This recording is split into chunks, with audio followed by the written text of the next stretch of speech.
Hello, everyone. Welcome to another discussion of Grand Conspiracy, which is the fifth book in the Wars of Light and Shadow series by Janny Wurts. We've been reading this book. Oh, Jared's trying some new maneuvers with the book. We've been reading this book about 3 chapters per discussion, which happen every 2 weeks. We are going to be delaying the next discussion by about a week, so we'll meet 3 weeks from now instead of 2 weeks from now to discuss the final 3 chapters. Today, we're going to be talking through chapters 10 to 12.5. No, 12. And no, actually 11.5. Anyway, chapters 10 to 12 for today's discussion.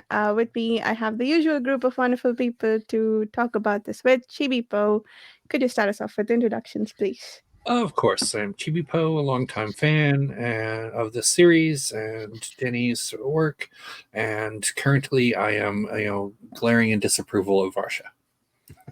Oh no. Would be more effective if I could actually see you being mad at me. Yeah, that's all right. It's a fierce glare. Absolutely. You can hear it in his voice. You can hear it in his voice. Oh, yeah. All right. I'll give you the eyebrow. If you haven't guessed, folks, Varsha didn't finish the last 20 pages. So 20 pages. So that's why I'm giving her a hard time. I'm Jared at the Fantasy Thinker YouTube channel and page chewing forum aficionado. Robin. I was a bit confused which way it goes. But yeah, hi, I'm Robin from Bookends and Biscuits YouTube channel and page chewing lurker, basically. My name's Chris Moen. I'm sometimes YouTuber, sometimes appear on other people's channels like so, and another page chewing sort of lurker, but blackjack player. Blackjack wizard, some might say. I'm actually up money on blackjack. Nice. Just saying. Well, wizardry is outlawed there, Chris. That's true. That's true. That's true. Well, not if you're in control. You know, not if you're the one saying that wizardry's out of control. You can do all the magic that you want. You're fine and free and dandy. In fact, you can have people working for you who can also do that shit as well. That's right. All doggery. Yeah, there was no magic happened here at all. Actually, definitely not in chapter 11. Definitely not in chapter 12. No magic whatsoever appeared in this book. True to your prediction there, Jared. It's so mundane. Oh. Vicious, vile woman being vicious and vile. I am also, now that I think about it, I'm going to extend my disapproval to all of you. I'm going to extend my disapproval to everybody that you didn't just barrel through to the end after these 3 chapters. I did think that this is the first time when I've read these 3 chapters and I thought we've kind of misaligned because it felt like the first chapter, I guess 10, felt like it was connected to the other chapters. That's and then true, the next 2 felt like it was like, okay, now we're getting into the second half or the last bit of the book. So this is the first time when we've read them and I felt like it felt a little bit disjointed from the first to the second 2 because I've had the tempo and what they were talking about. So yeah. But yeah, very excited to get into the next one, for sure. Yeah, that first bit of 10 is like follows up what she did at the end of 9 and just all the last little pieces in place, and then 11 just goes, it's like throwing the can of gas on the fire and bam. Yeah, I agree. Yeah, because at the end of 10 was kind of like it's like a calm. It's like and then 11 goes. So, yeah, I agree. But in 10, we get we basically get the start of Fion's story. Other than him being manipulated when he was a little kid. Yeah. Now he's come into his own, a young man, and he's venturing off into the world. Yeah. No matter who disagrees with him. I'm wanting to join the alliance, no less. Oh yeah. Well, yeah. Every young man wants to do that, right? Well, it's like I watched read that first part, and the one thing to keep in mind is, my first thoughts are was like, wow, this is a dumb teenager. Yeah. Got a big head about things. But that's redundant. Then the one thing I wonder too is from here and going forward is how much of his behavior is affected by what Muriel did at the end of chapter 9. Where she applied that spell on him that to force discontent, and how that's affecting him, if it's a short-term thing or if it's just permanently embedded in him, and he's now even more of an argumentative little teenage brat. Because I read that as in the discontentment was just so he left the farm early. I didn't realize that maybe that was like an ongoing effect that it was going to have. I haven't asked Janny, but I wonder about it, because I know he is a very, it's like this is his first time out in the world, so he's a little goat herd who knows nothing and has a big head, with his "I'm out to claim my destiny" thoughts. But it's just, well, you'll see going forward, it's just like, wow, he is. It's like, why is he such a, there's just points where it seems like, you'll see. More going on. Next few chapters will show you too. Well, I mean, of course, as soon as he took off, we all knew this is not going to end well. I mean, it's like, I was like, yeah, this is a bad decision. And maybe Chippy was right. Maybe it was influenced, and of course, he may be right in another way, because as soon as he does, they know it. Muriel knows it. The Coriani know it, and they immediately get Alara reassigned, to go to the mayor's place with their jail up. Yeah. And so that's all. That's good inquisitive stuff there we got to think about. The mother does think to herself, or I forget who, but the father seems more inclined to beat him up whenever he disagrees with him, or has a fit.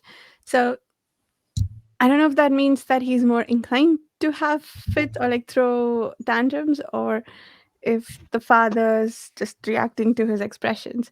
I mean, I kind of read that as like this is his nature now, but you're right, maybe the discontent really accelerated things towards the end. But did it stay with him as he moved around the world? Did he stay arrogant and malcontent and I can prove myself? You'll see. We haven't read it yet, but I also guess, like, if you think about it, he's been in the middle of nowhere. He's been taught how to wield a sword, which is the only thing he knows how to do. The first place he goes, basically, he gets given an awesome job to go out and do a thing out of kind of what he thinks is luck, I guess. And then he turns up in this place and is immediately just put on and called something he doesn't think that he is. I feel like your own reaction to that, I would just be like, what the hell is going on? And you would rally against that, I think, especially if you had no life experience, like you don't understand the world and the social equities. I think I would think that he would be a little bit of a teenage yob because there's points where it seems like he just chooses to do the most argumentative possible thing, and I'm like, he could just be, he's a teenager who hasn't figured out who he is yet. But I don't know. That's kind of how I took it, because if you were getting constantly beat by your it was his father or stepfather, I don't remember. Father, like, he was like, I don't know. He knows about the birth prophecy. Does he?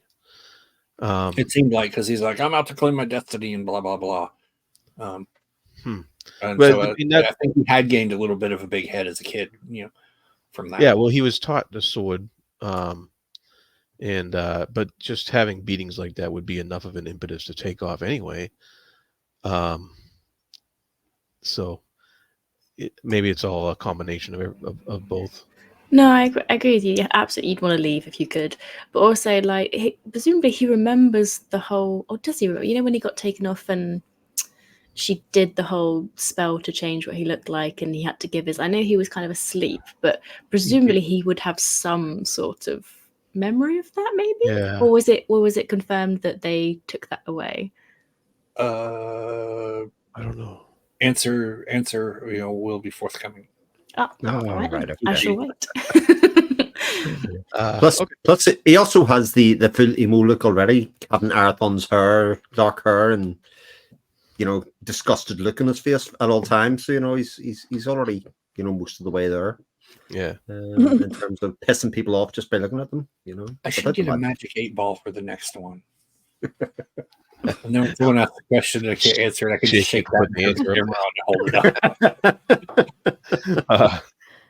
So then but he does show off his stuff when he first comes across the Alliance soldiers, and he's successful in getting into their good graces, right? At first, and of course that's when Moriel sticks her nose in and plans to make him a guard on a certain merchant that owes the Coriani.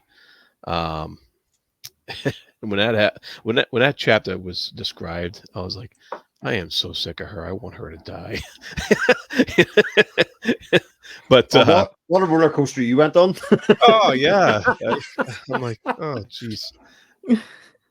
But and then of course stuff happens later that yeah.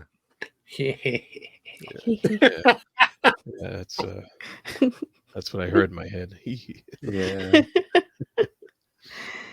So the interaction he has with the people he meets, or like in jail, who recognize him and who want to imprison him, kill him right away, etc., etc. So sure, they have been told that the Shadow Master doesn't age, so this is the Shadow Master. But nobody, not one of them, stops to think maybe it could be conceivably his son, right?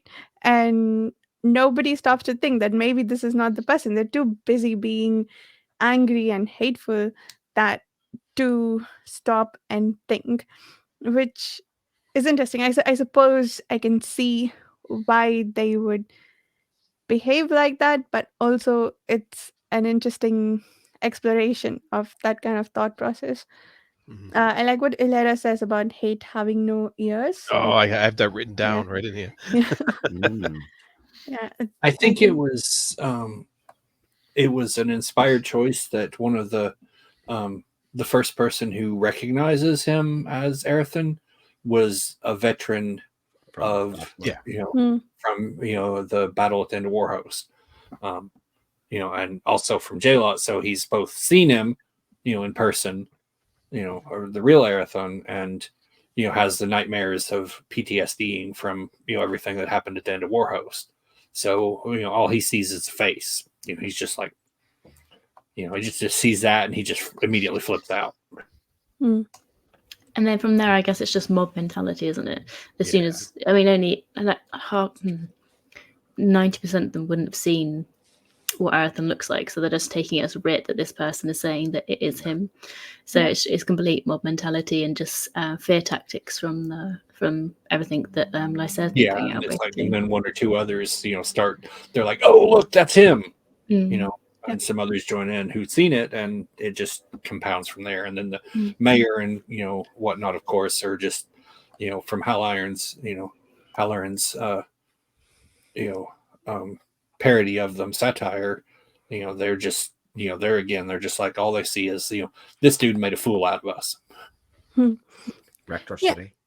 And nobody, like, okay, fine, you recognize him, you think he's this person, but also nobody stops to think, why would he reveal himself in this manner, right? He is literally revealed in response to asking the question, have you seen him face to face? Okay, that I suppose you could see that as being taunted to be recognized, but then it's like, I've seen his I think Ilera points out that he doesn't have the scar that the Shadow Master has on his hand. And people say, oh, but I've seen him without a scar when I sparred with him as Medlier. But why would he hide his hand and not the rest of his face if he did that? So nobody's stopping to think why he would do this in this manner, why he would even allow himself to be captured. Yeah. If he did it by design, you're maybe playing into his hands too, for your own safety. Maybe stop and think. No, smell the glory, just I think. lynching. Just lots and lots of lynching. Yeah. So in the chapter before he gets recognized, I guess Daka has kind of a different kind of vision for him, right? Than he normally does. And between him and Arathon, they kind of figure out that someone's been set up to die for him. And Arathon says someone's act of force spellcraft. Is that kind of how you guys read that part too? Yeah, that was Moriel forced that on Dakar. Oh, okay. All right. She cried through him. Before that. Okay, so that's part of the trap. She forced that onto Dakar. Because Arathon's so that somewhere Arathon, way down in the southeast. Yeah. So that Arathon would hear Dakar spitting that stuff out while he was still in the vision mode or whatever. Yeah. All right, that makes sense. And Moriel's got to set plans for everybody that could be involved. So not only Arathon, but obviously Asandir and Sethvir and literally everybody to make sure they do the things in the order to make the events happen. As part of her grand conspiracy, if you will. Well, I like that she's, when she lambasts, Lorinda about the, on Earth doing that, and she's like, and she just adds a further little fuel to the fact, as you go at that point, you're like, what is she planning? She just pushed a little more to keep Lorinda off balance, and you're like, what is she planning to do? And then she, you get to the next chapter, and then yeah. Don't tell Varsha though. No, it's true, because at that point, I was just like, why is she bothering to irk her? Like, what is she getting out of this? And it almost felt like it was just vindictive for the sake of being vindictive rather than feeding into like a grand plan. But obviously there was something behind it. She didn't want her around, so. But they also sort of fly with the idea that she's going mad as well, so that you don't you suspect that maybe she is losing control of her senses and what she's doing doesn't make sense, even though, as it turns out, she knew exactly what she was doing the whole time. But that kind of little crumb is left there for you to think, oh, she's just lost her mind. I think it's a bit of both. I think she has, kind of lost, gone off the deep end as far as what she's willing to do. And the consequences. Sethvir sort of thinks that Sethvir feels sorry for her. While Luhane's just like, screw her. That's interesting. Pissed. Because Asandir gets the warning, that he needs to come back. And the sorcerers are worried about, of course, Arathon getting to the shore and stuff going down. And I'm just curious, like, why did they give the Waystone back when it was they using this Waystone to cause so much trouble? I don't think, because of their creed and what they're asked to do, they can't not give it back if they ask for it. It's a bit like we've been speculating that if Allura asks for help from the Fellowship, they will provide the help. But before that, their hands are off at that stage. So they had the Waystone, and Sethvir, if I remember rightly, basically says, it's been sitting here all the time. It's been sitting in the back room. It's been beside the... I know, but it's like, so the non-interference is that tricky then? Yeah, it's like prior to things that are going to happen, and here they hadn't done anything with it that would warrant them withholding it from her. They were a nuisance, but they hadn't broken anything that would require to be like, when they show up and ask for it back, they're like, no, you can't have that. it seems she was really successful at hiding what she planned from Sethweir too, right? Because Sure. I feel like he wouldn't have let this happen, whatever she did in chapter 11. Does it end with um, the when she puts the green initiate to sleep? Is that did chapter 12 end with her transferring herself into her body somehow? That's what I wanted to ask you guys, because I don't know if that did happen. Yeah, that's certainly what's indicated. That's certainly what I got from it's it. hinted at. It's not directly confirmed. It's in the last, the news article bits. Yes, it's just kind of in there. It's just mentioned that she's not the same person she was when she went to sleep or something like that. So it's very, It says, the ancient prime's corpse slumps over the incinerated ash of her construct. Both spell Jews lie quiescent, whatever that word is, recontained, and in the unprecedented change, the initiate successor, still asleep on the pallet, is no longer one in the same spirit consigned to drugged rest the night before. So that's a lot to unpack there. Plus the probably. Where is it? Man, they play all kinds of havoc with free will. All kinds of havoc. But I think that's more the Chibi Post point that Moriel has sort of lost sense of what her goal and what she's doing. She's been sort of driven mad by fear for the Coriani future and also, what's happening in the world and their place within it. We had that beautiful bit, didn't we, about the well, we're kind of going all over the place. But when we had the discussion where she was like, I would literally just break the whole of the world because it wouldn't matter anyway, and then humans could get space flight back again. I was like, what? Yeah. Where did that come from? That was actually very cool that she brought up that fact that they know that humans could go that high technologically, and that they've been kept back, and that was very interesting. There's your Lord of Light reference. The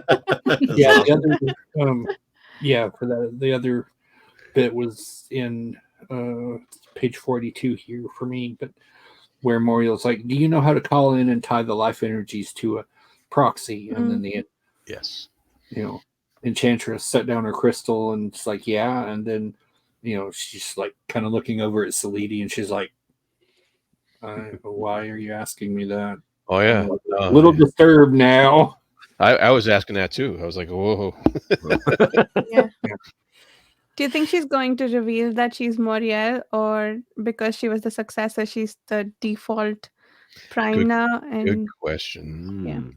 Don't know. Sounds unclear. Ask again later. It's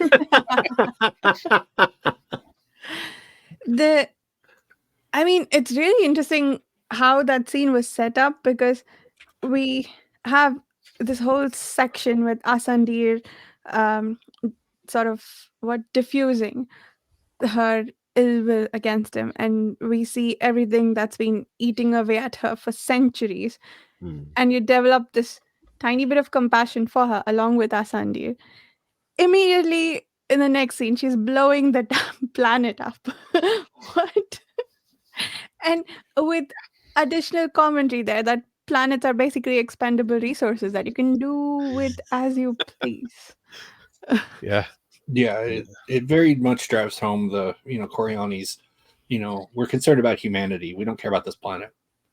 Well, are they concerned about humanity though? Like, that's so what are you trying to achieve? Sure, you want better technology and stuff, but where's the proof that people are happier? What is your ultimate goal? Do you just want technology regardless of what it does to the people and the rest of the planet, or do you want or do you want general well-being for humanity, however it comes? Because there are ways to get that without blowing the planet up. Well, I don't think she wants either of those things, though. Sorry, Chibi. I was going to say, I think it's a combination of things, because, we see that she back in Fugitive Prince, when she met with them, to try to get them to undo what they'd done to the Waystone, and when they started toying, just making fun of her, and refused, and she exploded about how the Coriani sat at the right hand of free governance, when humanity was basically a spacefaring empire, and now as far as we know, this is all of humanity, confined to what she sees with the records and stuff that she has access to, a substandard backwater nowhere, and they're forbidden from expanding or developing any of their technology. And when her order got no say in what could and could not be done. And so and now she's as Sethvir said, she's just their preservation stuff has extended her life well beyond what it's supposed to, and she's just a little desperate and deranged, to be like, oh yeah, the Coriani used to guide an entire spacefaring empire, and now we're a minor power on this one little bitty planet, and we don't. But at some point, what they're doing is not for humanity, but just to maintain control. It's like, who's telling them we need the technology? So I don't know, go destroy the planet on our behalf. It is, yeah. What was I going to say about the Waystone stuff? GB, but you were saying something that triggered a thought that I've now forgotten. It's okay, it'll come back to me, maybe. Well, she certainly released a lot of power. Yeah, no, absolutely. But I think that's the thing. I don't think she really cares if there's technology or not. I think she just wants to be top dog. I think she wants the Coriani to continue. For one, she's scared about the knowledge that she has that she's not passed over because of all the not good enough people, I guess. And she wants them to be top of the biggest fish in the small pond, whatever that pond is. I don't think it's necessarily about. It doesn't seem to me, reading the book, that it's about humanity for them as such. It's also the idea, like, she didn't tell any of the other Coriani that what she was doing, in terms of, so it wasn't like a Coriani plan, this is a Moriel plan. And it's like you say, it's very much about her saying F you to the Fellowship, and especially Sethvir seems to be as much as initiating change or whatever she wants to do. It's very much about showing her relevance and showing how powerful she is as nearly a last act, because she knows, or she thought, and we thought she was dying, she was on her way out. Is this almost like a final act of defiance? But as we now suspect, maybe not. How do we think that Lorinda will take? Because I feel like she's gonna know, surely. I don't need any other response. That was perfect. So, concentrate and ask again is another Magic 8 Ball answer. And another Concentrate. a little hint that other bad things may come is that release of power. Also, other fell creatures in Myrtlevane's dark mire stirred and blinked. So we don't know what else this is going to. First time in centuries. Yeah, we don't know what else bad stuff this is going to release into the world. And she also incinerated one of her Cirrus as well. Yeah. 2 points there. How many people do we know that she's killed just out from her magical workings in the last books that we were privy to? Ridiculous. And second, I'm really excited to meet, and I've completely forgotten his name, the guy who's in Gavin. Yes. Well, I was just about to say, before you condemn Moriel, I mean, Arathon killed 30,000, so it's before you Nice condemn her. apologist Our hero. in the house. Get in the corner. There's some more. That's an interesting point, Chris, because in chapter 12, we see, of course, Lysaea's son going into action, Kevin, and we see how the viewpoint of the populace has really turned. Like they're all on Lysaea's side, and so we can see how the histories must reflect this, as he really is like the big bright good guy, as far as at this point. Because if you remember way back in the Curse prologue, this is being told from a different point of view. It's not the histories we know. And so you start to see why everything makes Lysaea look so good and so grand and light, and and his son is reflecting some of those traits that that charisma he has, in that being able to take charge in a situation and act kingly and act noble. And I thought that was very clever how she did that. I did like the fact that she specifically pointed out that he wasn't quite as attractive, though. Yeah, like that was like his hair wasn't quite as blonde, and his face wasn't quite as. And I was like, I love that. That's perfect. Yeah, and that's all Elaine's fault, right? yeah. Of course. No halos around. Yeah. Elaine's fault. Oh, I love how Elaine sort of stood up for herself in that scene. I've been waiting for something like this to happen, and I'm so glad it did, that she didn't go die an ignominious death like Talent did. Maybe she still will, but at least she would have had some say in something before that happened. Yeah. I still feel really sad for her, though, because I feel like she's just. And I get that she's trying, but it just feels like such a losing game. Like, even when she was rallying the people, but then her son had to step in, and then it's like she did this, but then this happened. So it's kind of, I just feel like she's just never gonna hope maybe she will, but it just feels like it's never gonna end well. Her son is giving her some legitimacy that Lysaer and the rest of his cabal never did, though. True, that's true. Yeah. I'm very interested to see how Lysaea reacts to what happened here with his son and his wife. Very interested to see how he reacts to that. We haven't seen that yet.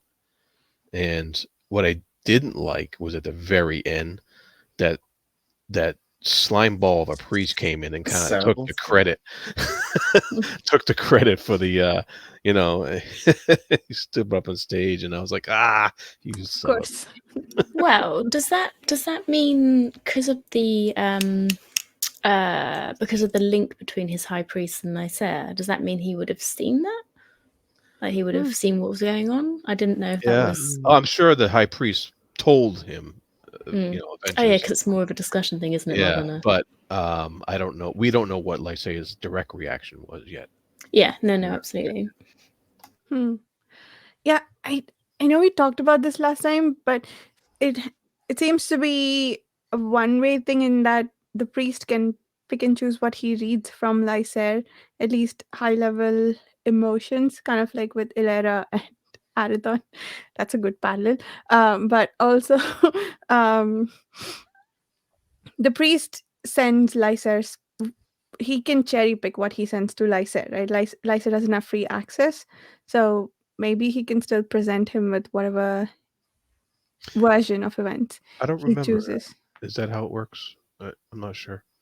I mean, I don't think it says explicitly anywhere about how it works. I think there was some stuff in which we concluded, at least in proximity, the priest has access to, at the very least, high-level feelings of Lysaer's when he was doing that weird bath massage thing a few chapters ago.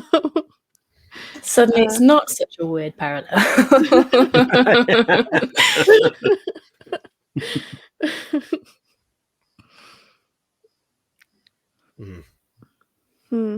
Yeah. So Davian, yeah. Sorry, I feel like I Yes. changed the topic from Oh yeah, right. John Yeah. Davian. Davian, yes, he's awake. He's aware or something. He's just been ignoring everybody. He's been, letting them go to voicemail for a while, and Sounds like he was been sulking more than anything. it was, didn't it? Yeah, it's like Okay. sat there again, looking like Jesus. Would he ever give it up? I'm trying to ghost him. Sorry, well, quite literally, yeah. Yeah, But no, that was really interesting because you learnt a lot about why he was there and kind of what happened to him, because obviously they essentially stripped him of his mortal body, didn't they? Which was quite interesting. Yeah. And then he went and because they were like, now you're good, and he was like, no thanks. But I did love the description of his little man cave that he has going on. That was really beautiful, I thought. Yeah. And Chibi was laughing. Are you laughing? Sorry, that is man.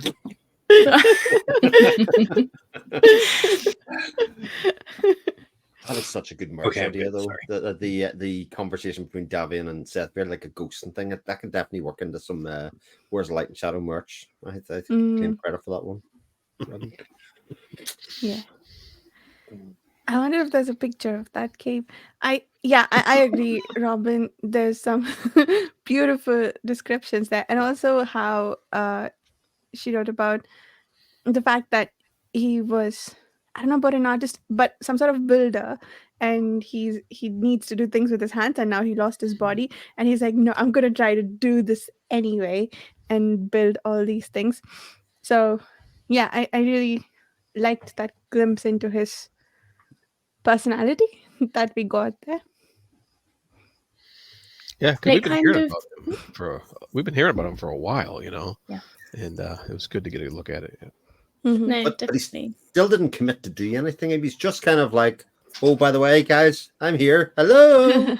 And I'm sulking and I'm brooding. And But again, I'm sure before it wasn't, or unless I completely missed it, like before I had assumed like maybe he was either put away by them or he was somehow trapped. I didn't realize it was his own. It may be mentioned, but I hadn't picked up that it was his own kind of personal choice to take himself away.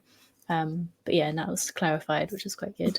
It also clarified for me slightly why on earth the fountain exists, because I think when you first read that, you're like, well, why is that there? It seems kind of like a more of a just plot point. I think at that point you're like, but then when you describe what he likes to do things to see if he can, and the skill it took, and like he's building all this other kind of stuff, you kind of understand that maybe he did do it just to see if he could do it.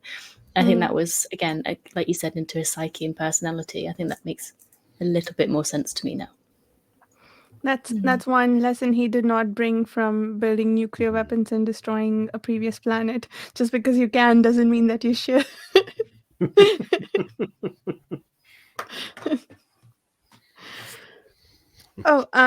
Asandir, he doesn't want Moria to find out his origins. Like, there is a risk that she could read into his history through whatever's going on there. And we know from something Chibipo pointed out to us earlier that these people, the Fellowship, probably came from the same planet that was destroyed by them. Like, sorry, the Fellowship and the sorry for that weird sentence construction, but the Fellowship and the Koryani came from the same planet, and the Fellowship, we know, probably destroyed or played a big role in destroying it. So yeah, that's interesting. That, I mean, of course, it makes sense that if the Koryani find out the origins of the Fellowship, they would completely try to delegitimize them. But not that it would make a whole lot of difference in how the Fellowship operates, no? They're just withholding all their power because they don't want to unset the balance of the planet, unlike the Koryani. Sorry, Chibibo. I was going to say it well, as we mentioned, earlier, humanity had a, starfaring empire, before everything got blown up. and we know from Moriel, that at least as far as the she has names about who was responsible for that, and we know who, from a little tidbit all the way back in Curse, we know who one of those people is, and presumably that means that the others were his cohorts and whatnot. So yeah, I just but obviously Moriel does not know. She has a name, but she doesn't have pictures or anything. Assuming they even look the same, I don't know. But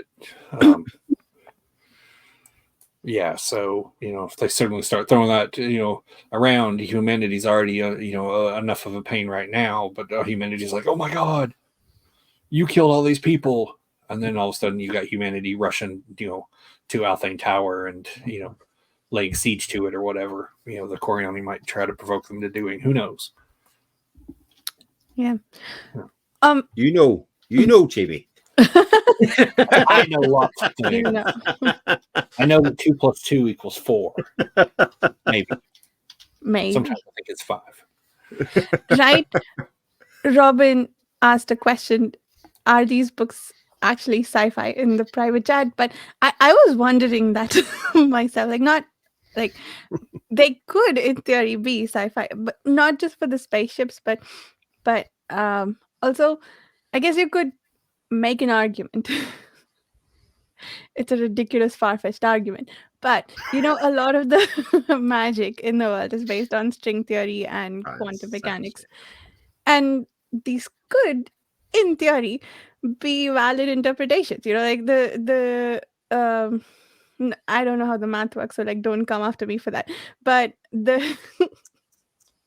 but is it really more far-fetched than the parallel worlds theories that are predicted by string theory? Is it that much more far-fetched that you can that if you can understand the prime chord, you can understand everything else? Yeah. I mean, we talked about this with the Zelazny chat as well. I mean, it's ostensibly a fantasy story with a kind of sprinkling of sci-fi at the very, very start, a bit like this has as well. The fact that there was a story before this, there's been, a lot happened before it in another place, but what we've got left here at the moment feels very much like a fantasy story, but with the couple of times throughout it, I mean, obviously we get it when Asandir is trying to travel. It feels quite scientific at that point, when he's trying to move you to get this bit. But I think that's more just how the magic system works, how the world works, and how the science of the world works. Because regardless of whether it's magic or science, it's pretty much the same thing. Yeah, they're not mutually exclusive, Yeah. So no, and if you've read Cycle of Fire, Janny's blends the two. So sci-fi and fantasy. Yeah, they just there's and personally I agree. I don't think there's everybody's like, oh no, they got to be one or the other. You can't mix magic and science and whatever. I'm like, why not? Unless you do arbitrary rules like some other book, like, oh no, technology doesn't work around magic. I'm like, but why? So early on in chapter 12, we have a scene with Lysaea is very worried about his decision making and whether he's doing the right thing by going after where he thinks Arathon is, and he's talking to his all his cohorts there, his generals and what have you. And what did you think about him finally showing some doubt about what he's doing as far as decision making goes in front of his people? Because that's something he normally didn't do. He was always never showing that any kind of what could be conceived as weakness. Do you think it's a moment of vulnerability, or is it a demonstrated show of vulnerability for the benefit?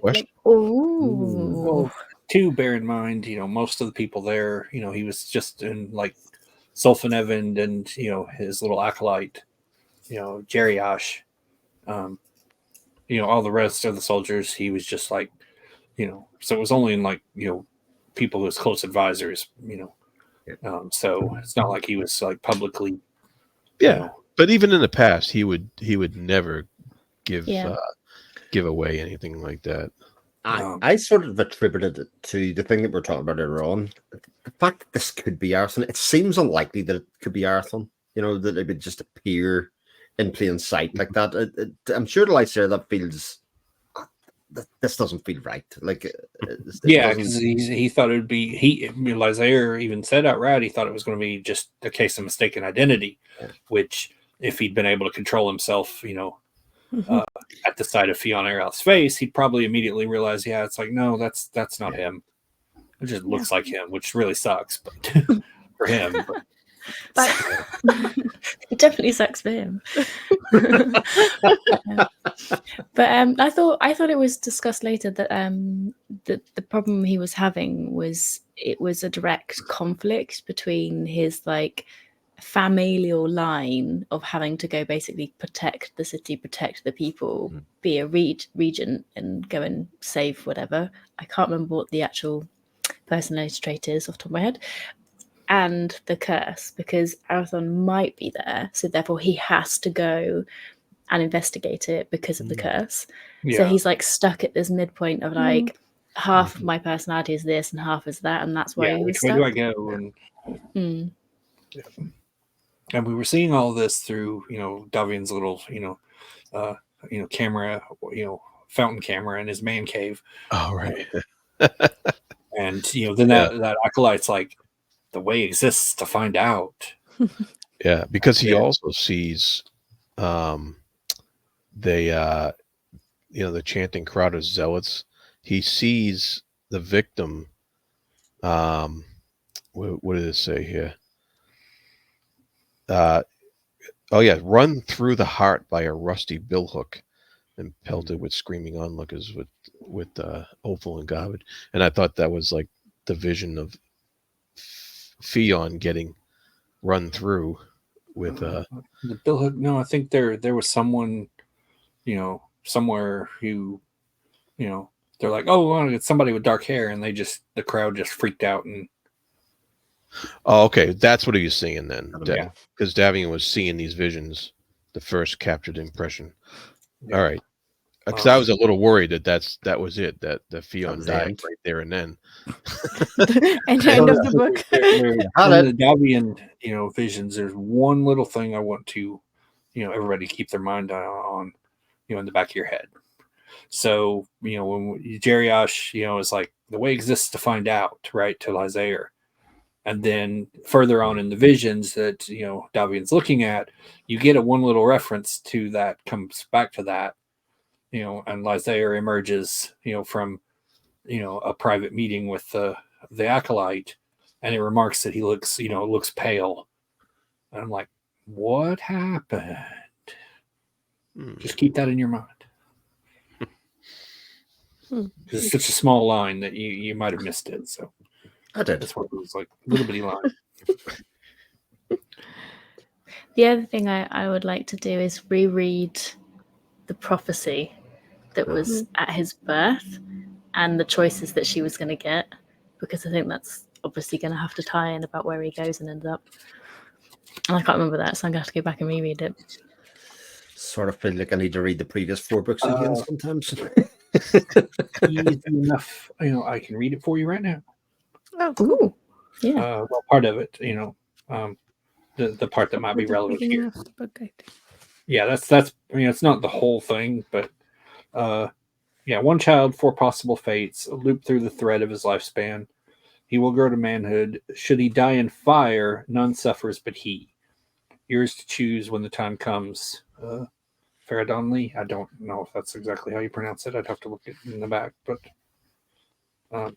The other mentions if he dies in fire, none suffers but he. If he dies in water, the one you love falls beside him. And if he dies in steel and smoke, then Arathon survives but betrayed. And if he goes to old age, then first the 5 kingdoms, then all the world, will tumble into darkness. Oh, that's it. So basically, she should have just immediately handed him over to the lynch mob. Is what she should have done. Making sure they burn him. Yeah, exactly. Just giving them the sticks and the lighter. Makes more sense. This is paraffin. I loved how Alara fought off the vigilantes, with their magic and stuff. That was actually a pretty cool scene. Alara's great. I like Alara coming into her own. We've got Jared.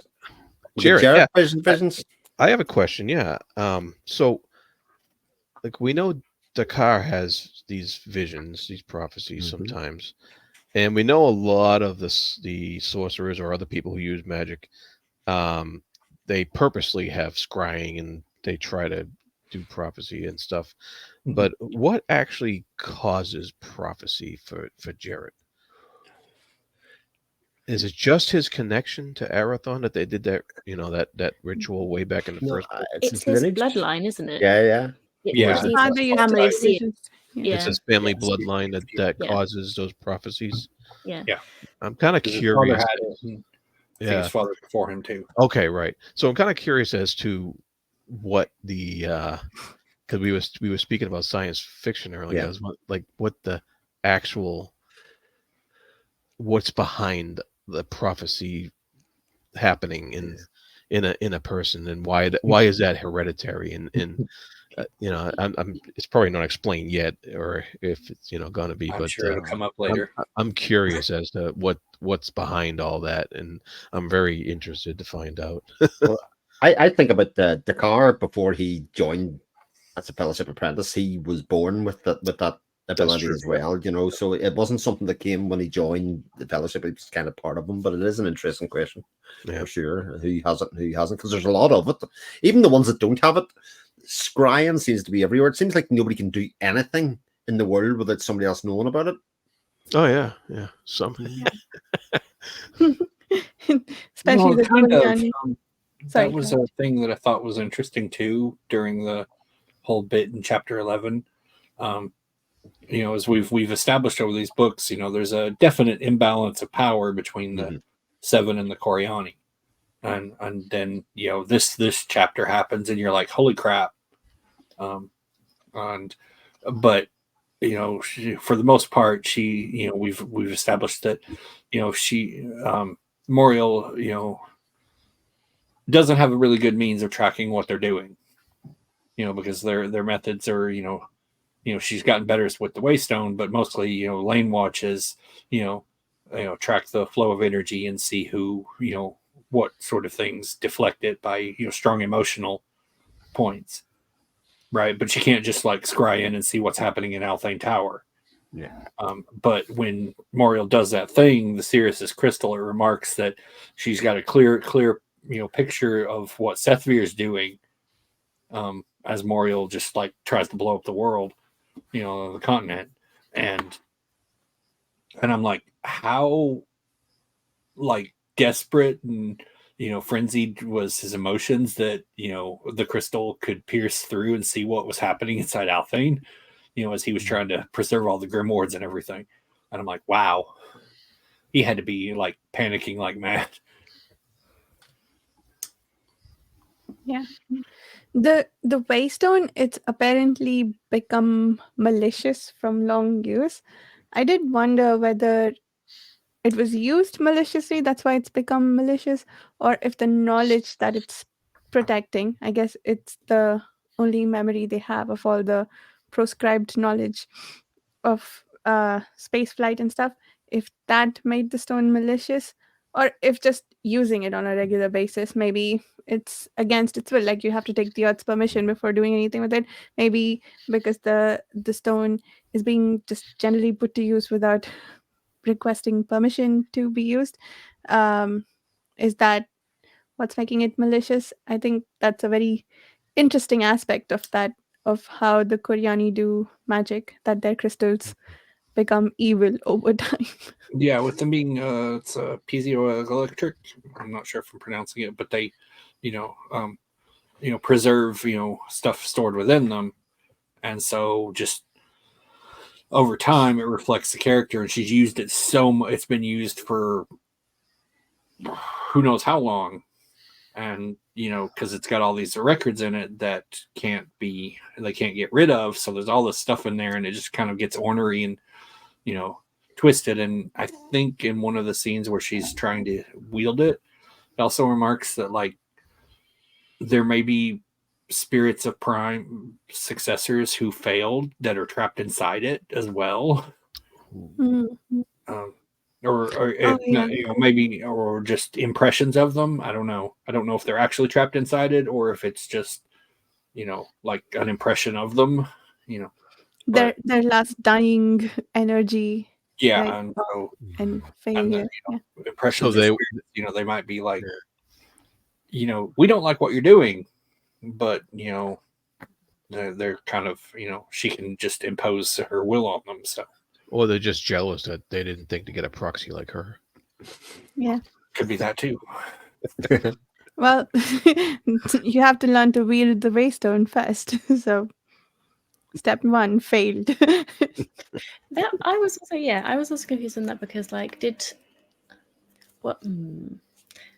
was she aiming to do 2 things there? Was she trying to blow up the world to distract people and to, I don't know, whatever she was trying to do, or was she doing all of that to transfer body?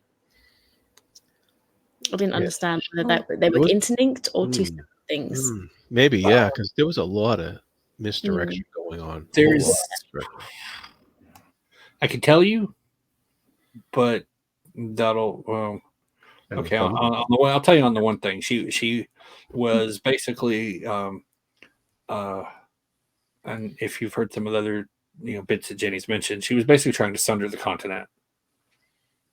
Because if you catch in one of the bits, Caradmon or whatever descends, or Luhane descends down into the ocean to a fault line. That's right. Yeah. We know. If remember, there's a continent that sunk. At one point, and and there's a big fault line, so they couldn't have that destabilize. And I think she's also like sitting right on top of that fault line, or she's sitting on top of a different fault line. So yeah, she was trying to break the continent in 2. Okay, so it was 2 separate things she was doing. She was like, this will piss them off, and she's doing that for whatever reason. And then while she was doing that, she also then just new body. Or you consider, it's like she doesn't care about the Paravians, right? But she obviously has a lot of knowledge, so she realizes if she can, as this has been alluded to, if she can disrupt the planet's magnetics enough, then the Paravians can't endure, and then there's nothing stopping her from, no Paravians, I can, release all my knowledge. Screw the 7. But and then the other thing she may or may not have done, she's obviously got to have some way to protect herself from retaliation by the 7, because she's just done one of the big things. It's like, yeah, you don't do that. That's a big no-no. She timed it really well, because I think since the Shadow Master has resurfaced for the first time in 15 years and the sky lit up the same night, everyone's going to think it's Arathon. And I guess that's intentional. Yeah, that was intentional. That was intentional. That's, yeah. Yep. But it does raise the question, that, okay, the Fellowship are limited in what they can do because they've only got really one goal that they're set to do, which bring Paravians back. But now that is made much more difficult, are the shackles taken off the Fellowship a little bit as to what they can do going forward? Then is sort of what sprung to my mind, and sort of making that happen. With all the things to consider too, it's like if she doesn't succeed in breaking the planet or the continent, she does succeed in creating a whole host of problems. And their priority is preserve the stability of the planet and its, magnetics. So they're going to have to fix all of that before they'll be able to. So this basically gives her free reign. Yeah, they'd be too preoccupied. Yeah, because they're going to be all busy, they're crippled,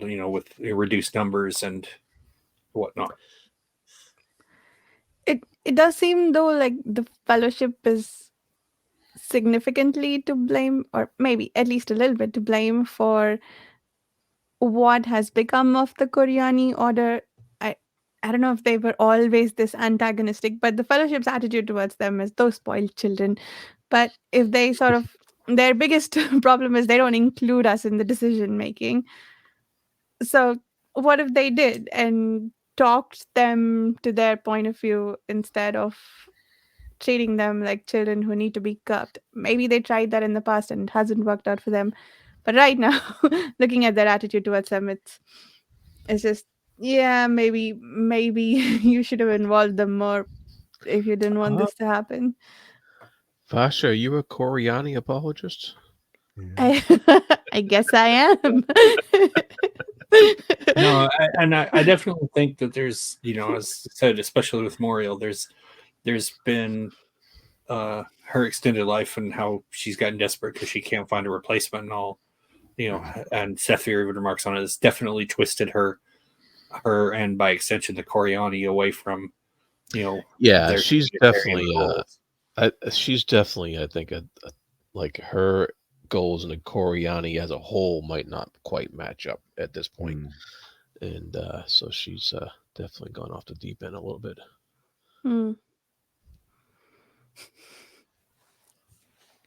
What else we talked about? I feel like we covered everything. Yeah, I went through all my notes. Nice. All 14 pages. It's always really efficient when Robin's here. We only talk for an hour. That's nice. Questions? Yeah. Any other things to talk about? I feel like I didn't read the last 20 pages, but apparently not enough happened there to talk about. Well, you called the big event at the end, which was the yeah, we gave it all away, and the last 20 was like we had the Kev was the hero, and then Priest comes in and kind of steals the spotlight. Bought all the candles. Yep. The candles and the distribution, the quelling of the mob, basically the calming down of the mob, the Jarrett having his dreams again, and of course the final thing with the new proxy, the new prime body. Yeah. Interesting. Cool. Yeah, there's a lot of little details in there you're gonna really love, I think. Yeah. Now go read chapters 13 to 15. Do it now. and don't start the day before like I did. Cool. I guess we can do outros now. Then, Chris, me first.